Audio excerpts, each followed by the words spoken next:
देखिए, एक ख्याल है और ये तासुर है पाकिस्तान के अंदर और डिबेट चल रही है कि इंडिया ने हमला किया, हमने उसका जवाब रात को दे दिया, बल्कि ज़्यादा फोर्सफुली जवाब दे दिया, तो अब हमें मजीद आगे नहीं बढ़ना चाहिए और अगर हम मजीद आगे बढ़ेंगे तो फिर ये जंग फैल जाएगी। तो ये किस हद तक दुरुस्त है? ये आप समझते हैं कि अभी पाकिस्तान का बदला पूरा नहीं हुआ और पाकिस्तान को अपनी टर्न जो है वो लेनी चाहिए, अपनी पारी लेनी चाहिए? जी, मेरा अपना थैंक यू वेरी मच अपना एक ओपिनियन है and I very strongly believe तो we are in a state of war. अब ये नहीं है कि जंग में धकेल रहा है या जंग शुरू होने वाली, we are in a state of war. ये रजिस्टर कर लें, इसकी हैसियत क्या होगी आपको आई थिंक समझ आ गई। दूसरा, थोड़ा सा जो थर्ड न्यूक्लियर एज में हम आ गए तो बड़ी रिसर्च हुई और उसमें ऐड किया गया कि अगर कोई पागल शख्स के पास आ जाता है जैसा मूडी है, जो क्रेजी किस्म का popular, that becomes very very dangerous because destructive technologies आ गई हैं, ड्रोन है, मिसाइल, जिनमें समझता है कि वो अचीव कर सकता है। स्पेशली दो न्यूक्लियर पावर के दरमियान एक बहुत बड़ा क्राइसिस क्रिएट हो सकता है। लेकिन ये चीजें हो रही हैं। रशियन यूक्रेन वॉर में दो तरफ न्यूक्लियर पावर्स हैं, नेटो है और एक तरफ रशियन है, और लड़ाई हो रही है और 1.5 साल से हो रही है। इसका मतलब एक प्रेसिडेंट सेट हो गया कि कन्वेंशनल जो है लेट्स से स्पेस है, कम से कम एक साइड समझ। तो इस चीज को एक तो रजिस्टर का। दूसरा, आई फील के भारत ने जो है डिस्पाइट हमें बहुत जबरदस्त जवाब दिया और आई थिंक उसका सारा दिन बात होती रही कि दान फटे कर दी, लेकिन आपकी दो चीजें ब्रीच हुई हैं, international border and number 2 is your nuclear deterrence, उसको डेंट किया है। और जब तक ये एस्टेब्लिश नहीं होती, ये फिर प्रेसिडेंस बन जाएगा। मेरे ख्याल में जो फॉर्मूला हो रहा है डिस्कस के एस्केलेट टू डी एस्केलेट, आपने अभी जो एक्सरसाइज हो रही थी चीफ गेट, उसका नाम था hammer shield to precisely cut it. Shield अभी आपने इस्तेमाल किया, उसका इम्पैक्ट नजर आया, शील्ड का सिर्फ, हैमर अभी बाकी है। और हैमर मीन के अभी आपने लिटरली मोदी का सर तोड़ना है टू क्रिएट डिटरेंस। सो मेरे ख्याल में we have to have a response which is disproportionate, which is spectacular, और एक दफा पूरी दुनिया को नजर आए। तो उसके बगैर, और उसमें I think even water works पे भी अटैक किया जा सकता है और शायद इसी तरीके से मोदी को और आरएसएस को आप समझा सकते हैं और एक परमानेंट डिटरेंस एस्टैब्लिश कर सकते हैं। मेरे ख्याल में उस तरफ जाना चाहिए।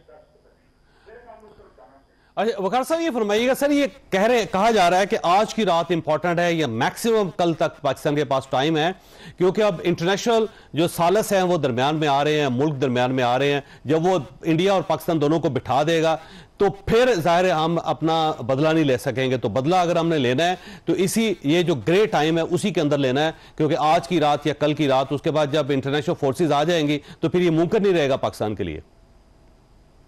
मेरे ख्याल में इसमें चूंकि इख्तियार दे दिया गया मिलिट्री को, और इसमें आई थिंक जो वॉर गेमिंग होती है तो कॉन्टिन्यूस प्रोसेस, ये तो शायद 5 साल पहले भी सिनेरियो डिस्कस हुए थे और 2019 के बाद इसको फाइन ट्यून किया गया है। लोग कहते हैं कि हमारे ऑर्डर्स जेबों में होते हैं, जो ऑपरेशन कमांडर ने हायर लेवल, ये विद इन, आपने देखा ये रिस्पॉन्स बड़ा डिफरेंट था, रिटॉर्ट के बजाय विद इन मिनट्स आ गया।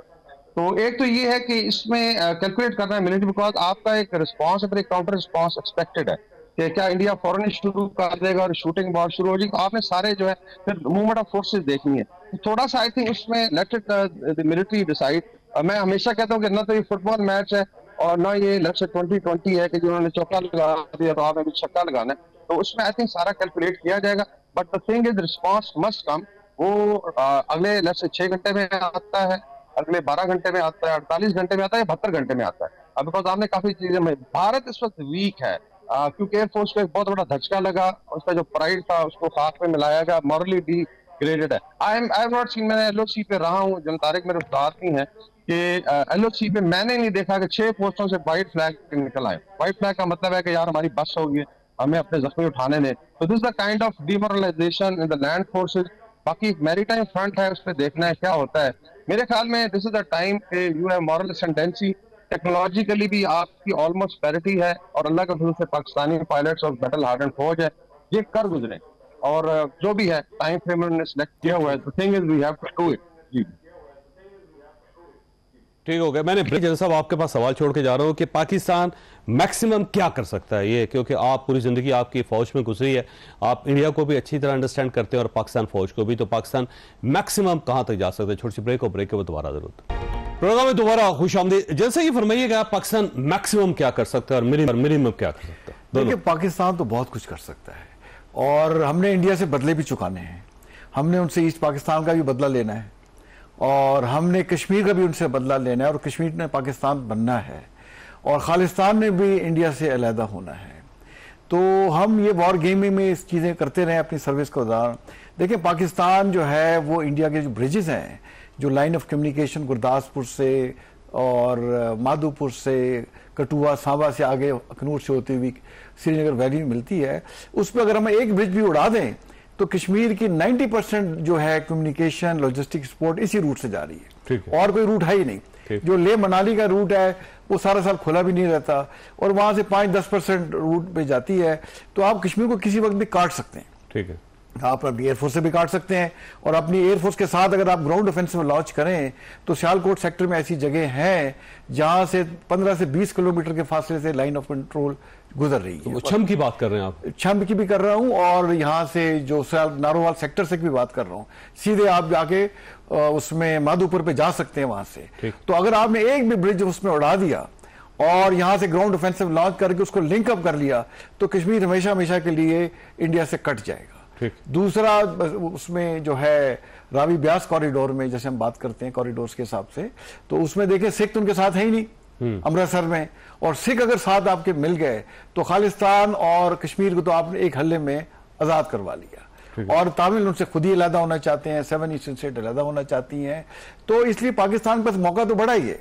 बट पाकिस्तान एक रिस्पॉन्सिबल मुल्क है, वो इंटरनेशनल कम्युनिटी के साथ चलना चाहता है। और एक जो और चीज ऐड करूं कि उन्होंने हमारे देखिए नीलम झेलम हाइड्रो प्रोजेक्ट पे उसके ऊपर शेलिंग की। अब ये हमारे पास बड़ा एक कैसेस बनाई, जैसे हम कहते हैं अपनी प्रोफेशनल टर्म में, एक बड़ा जेन्युइन एक रीजन आ गया है कि आपने हमारे अटैक किया और आप डैमों की बात कर रहे हैं, तो हम उनके किसी डैम को खड़का दें, किसी पे भी जो है, जो कहते हैं पानी बंद कर देंगे ताकि हिसाब अभी से चुका दे और किसी शक में न रहे। तो पाकिस्तान की ऑप्शन जो है, जैसे मैंने कहा, एक पुल से उड़ाने से लेके और पूरे कश्मीर को कट ऑफ करने तक सारी हमारे पास है, और न्यूक्लियर ऑप्शन तो रहती है। देखिए पाकिस्तान, जैसे हमारे पॉलिटिकल लीडर्स ने कहा और चीफ ऑफ आर्मी स्टाफ ने जो कहा था कन्वेंशन सेंटर में कि हमने कुछ चूड़ियां पहनी हुई है, ये मतलब जो है 24 करोड़ अवाम का मुल्क है, और मैं ये समझता हूं कि 24 करोड़ सोल्जर हैं, आप इनका मोराल तो देखें। तो ये हमारे पास बिल्कुल एक मौका है कि हम इनसे पुराने बदले चुकाएं, और लेकिन सब चीजें डिपेंड करती हैं, और पाकिस्तान जैसे मैंने कहा कि दुनिया के साथ चलना चाहता है, हमें ये प्रेशर उस पर रखना चाहिए। ठीक। और अगर मौका मिले तो चढ़ दौड़ना चाहिए। ठीक हो। अच्छा, ये बताइए ब्रिगेडियर साहब के ये क्लेम कर रहा था पाकिस्तान बड़े अरसे से कि एक आदमी के बदले में एक आदमी, मिसाइल के बदले में मिसाइल, जहाज के बदले में जहाज। तो अब पाकिस्तान में क्योंकि मिसाइल अटैक हुआ है तो फिर डेफिनेटली पाकिस्तान मिसाइलों से जवाब देगा, और सिविलियन आबादी को उन्होंने हिट किया है तो हम भी सिविलियन आबादी की तरफ जाएंगे, और उन्होंने जो इंटरनेशनल बॉर्डर है उसकी वायलेशन किया है तो हम भी इंटरनेशनल बॉर्डर की वायलेशन करेंगे। तो अगर ये सिविलियन आबादी पे हम अटैक करते हैं तो क्या फिनोमेना होगा इंडिया के लिए? आई थिंक हमारे पास बहुत ज्यादा ऑल्टरनेट ऑप्शन है। मसलन हमें पता है BLA के कहाँ पे कैंप्स हैं, काफी राजस्थान में, फिर आप नीचे चले जाएं भुज राजा उनके, फिर उसके बाद एक line of forward air bases है जहां से स्ट्राइक हुई है, और एक आई थिंक हिंट दिया गया था कि जहां से फिर अटैक होगा तो जरूरी नहीं होता कि आपने बिल्कुल मक्खी में मक्खी मारनी है। वी वुड ट्राई टू, और भारत में आई थिंक इतनी आबादी है, इतनी